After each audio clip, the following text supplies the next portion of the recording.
Peut-on avoir de l'enthousiasme dans toutes les situations de l'industrie du marketing de réseau, dans toutes les étapes du processus de recrutement, dans toutes les étapes du processus de vente, dans toutes les étapes du processus de duplication? Évidemment que vous devez connaître la réponse maintenant. Bonjour à toutes et à tous, je suis Christophe Tamry, propulseur de leaders et fondateur du programme Réussite MLM, qui sont dans vos programmes de coaching et de formation en marketing de réseau et en développement personnel combiné pour vous aider à révéler le leader qui est en vous. Donc si vous voulez aller plus loin, sachez que vous pouvez vous abonner à notre chaîne YouTube et recevoir une vidéo tous les jours, Christophe Tamry, la chaîne YouTube. Et puis si vous voulez, bien sûr, c'est gratuit. Dans le descriptif de cette vidéo, vous pouvez accéder aux 33 erreurs. C'est un coffret cadeau génial avec MP3, vidéo, PDF sur les 33 erreurs qui causent la perte à plus de 92% des marketeurs de réseau. Ce sont des pièges à connaître absolument. Donc comme je vous le disais, est-ce qu'on peut avoir de l'enthousiasme dans tout? Je vois beaucoup de marketeurs de réseau très enthousiastes, voire même surexcités. Et qu'est-ce que ça fait? Eh bien, ça fait peur, ça fait fuir, parce que vous passez pour un illuminé, pour un surexcité. Et je peux vous garantir que ce ne sont pas les bons signes, les bons messages à envoyer lorsque l'on fait du marketing de réseau. C'est pas vrai. Nous n'avons pas besoin d'être enthousiastes dans toutes les facettes du métier. Attention. Donc vous allez voir que les grands professionnels, les leaders en marketing de réseau savent très bien qu'il y a des endroits précis où on peut se permettre d'être enthousiaste et il y en a d'autres où ça ne sert à rien, ça serait même plutôt contre-productif. Donc quand vous entendez le genre de message où on vous dit « il faut que tu sois enthousiaste », oui, mais dans quelle situation? À quel moment? Il y a des endroits pour. Alors je vais vous poser une question. D'après vous, vous pensez qu'être enthousiaste lorsque vous créez de nouveaux contacts, c'est plutôt bon pour vous? Évidemment que non. Vous imaginez bien que de créer des contacts avec de l'enthousiasme, vous allez faire peur. Parce qu'on n'a pas été habitué comme ça, on n'a pas été éduqué comme ça. On a été éduqué pour se donner les moyens d'obtenir les choses, pas que les choses viennent à nous, comme je dis souvent. Donc, s'il vous plaît, si vous êtes enthousiaste, j'ai jamais vu un patron sauter en l'air et dire hey, « vous êtes la bonne personne, il faut absolument qu'on travaille ensemble. Vous êtes super, c'est votre profil qui m'intéresse, j'ai un super projet pour vous. » Franchement, ça vous rassurerait ça?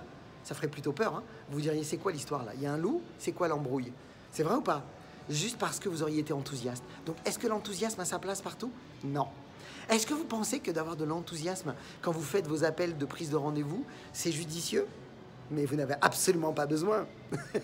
Vous êtes là pour qualifier des gens. Vous êtes là pour sélectionner des profils, pour savoir s'ils ont suffisamment l'esprit ouvert à venir vous rencontrer. La question, c'est est-ce qu'ils vont avoir la chance de vous rencontrer? Mais encore une fois, est-ce qu'ils vont être prêts à se qualifier? C'est à eux de se qualifier. Parce que si vous voulez qu'ils viennent avec le bon état d'esprit, c'est à eux de vous annoncer clairement qu'ils sont prêts à découvrir des solutions. Vous savez, je dis souvent, ça ne sert à rien de donner à manger à quelqu'un qui n'a pas faim. Donc vous devez savoir d'abord s'il a faim.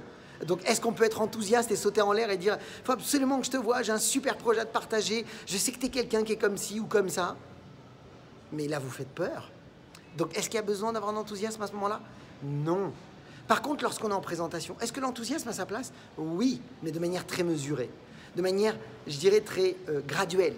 Les rendez-vous au fur et à mesure vont montrer très clairement votre enthousiasme, mais gardez-le pour vous, votre enthousiasme. C'est-à-dire qu'il doit être en vous, il doit résonner en vous, il doit vibrer, on doit sentir que vous êtes décidé qu'avec ou sans les prospects que vous rencontrez, vous allez au top. Qu'avec ou sans eux, de toute façon, vous avez décidé de réussir.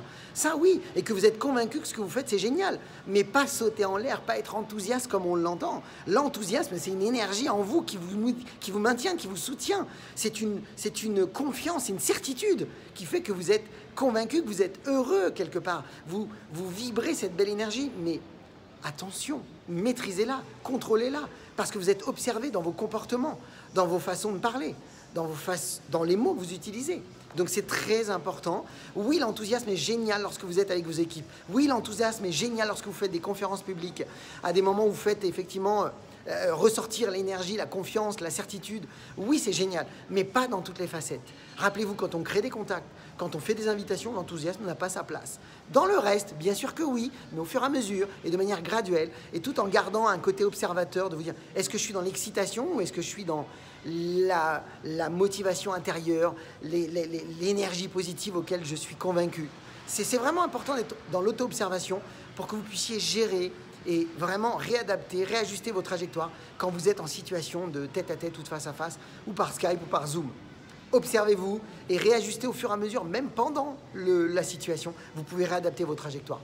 Gardez toujours en tête que les gens ont besoin de voir quelqu'un de stable, quelqu'un de sûr, quelqu'un qui est motivé, enjoué, oui, mais en même temps quelqu'un qui est clair, posé, fort, déterminé. Donc c'est très important de trouver cet équilibre, mes amis. Je vous souhaite beaucoup de réussite, beaucoup de ventes, beaucoup de parrainage. Et puis comme je dis toujours, eh bien, osez faire ce que vous n'avez jamais fait. Croyez en vous. Et surtout, surtout, Agissez pour révéler le leader qui est en vous. À bientôt.